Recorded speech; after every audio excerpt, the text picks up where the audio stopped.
പേരാമ്പ്രയിൽ UDF പ്രവർത്തകരുടെ അറസ്റ്റിനിടയിൽ പ്രതിഷേധം. 2 പോലീസുകാർക്ക് പരിക്കുപറ്റി.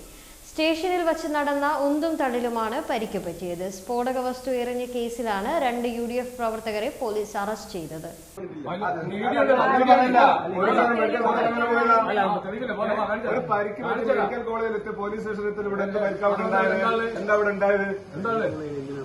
പേരാമ്പ്രയിലുണ്ടായ ആക്രമണ സംഭവവുമായി ബന്ധപ്പെട്ട് 2 UDF പ്രവർത്തകരെ കൂടി പോലീസ് അറസ്റ്റ് ചെയ്തു. പ്രതിഷേധ പ്രകടനത്തിനിടെ പോലീസിനെ ആക്രമിച്ച കേസിലും സ്ഫോടക വസ്തു എറിഞ്ഞതുമായുള്ള കേസിലാണ് arrest. Cheruvannur youth league president KK Muhammad Kinachunkara, Zubair Thandorappara എന്നിവരാണ് അറസ്റ്റിലായത്. ഇന്ന് പുലർച്ചെ വീട്ടിലെത്തിയാണ് അറസ്റ്റ് ചെയ്തത്.